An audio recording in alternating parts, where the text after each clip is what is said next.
अस्सलाम वालेकुम। जी बच्चों, तस्वीर को ज़रा गौर से देखें, क्या नज़र आ रहा है? दरख्त नज़र आ रहा है, गाय नज़र आ रही है, दो लड़के नज़र आ रहे हैं। मेरे साथ मिलकर पढ़िए सबक जिसका उन्वान है इंसाफ मिल गया। सबसे पहले मुश्किल अल्फाज के मायने। खुदगर्ज मतलबी, ठिठरता सर्दी से कामता, तरबतर गीला भीगा हुआ, हमरा साथ। किसी ज़माने में एक गरीब आदमी अपने दो बेटों के हमरा एक गांव में रहा करता था। उसकी सिर्फ एक गाय थी जिसका दूध तीनों पिया करते थे। एक खजूर का दरख्त था जिसका फल खा लेते थे और एक कंबल था जिसे तीनों रात को ओढ़ कर सो जाया करते थे। जब वो मर गया तो दोनों भाइयों का मिलजुल कर रहना मुश्किल हो गया। सोचे जरा क्यों मुश्किल हुआ होगा? क्योंकि बड़ा भाई बहुत चालाक और छोटा बहुत मासूम था। बड़ा खुद गर्ज भी था। वो चाहता था कि दोनों भाई बाप का वर्सा यानी गाय, खजूर का दरख्त और कंबल इस तरह से आपस में तकसीम कर लें कि छोटे को बराबर का हिस्सा तो मिल जाए मगर उसके किसी काम ना आए।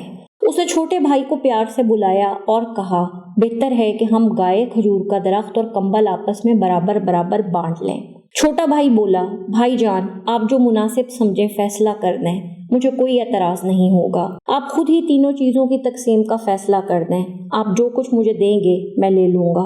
बड़े भाई ने फैसला सुनाते हुए कहा, आधी गाय और आधा दरख्त इस तरह से तकसीम होगा कि गाय का अगला हिस्सा और दरख्त का आधा निचला हिस्सा तुम लोगे, गाय का पिछला आधा हिस्सा और दरख्त का आधा हिस्सा मैं लूंगा।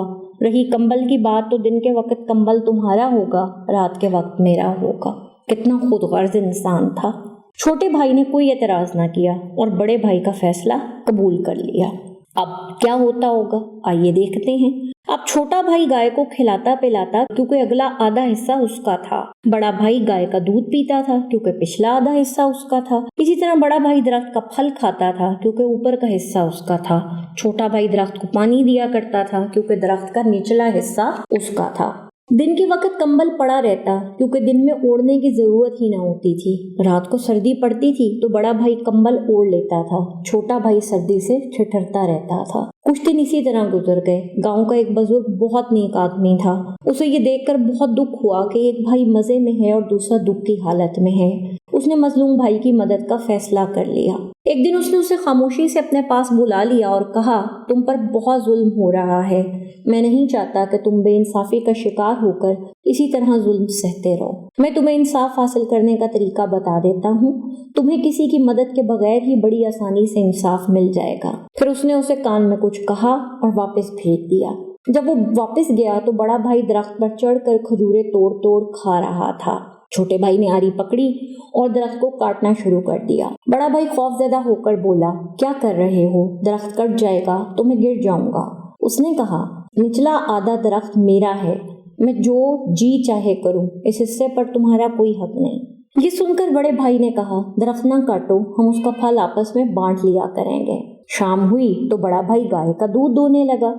छोटे भाई ने डंडा पकड़ा और गाय को छेड़ना शुरू कर दिया। गाय की उछल कूद से दूध दोहना मुमकिन ही ना रहा। बड़े भाई ने गुस्से से चीख कर कहा, क्या कर रहे हो? मुझे दूध दोहने दो। उसने कहा, भाईजान गाय का अगला हिस्सा मेरा है, इस पर सिर्फ मेरा हक है। मैंने पिछले हिस्से को तो नहीं छेड़ा जो आपका है।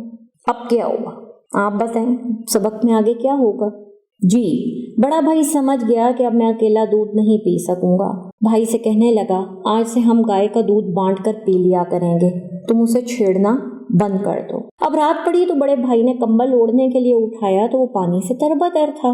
वो जान गया कि छोटे भाई को जरूर किसी ने मशवरा दिया है, वरना वो तो बहुत मासूम था और जो कुछ आज कर रहा है उसका तसव्वुर भी नहीं कर सकता था।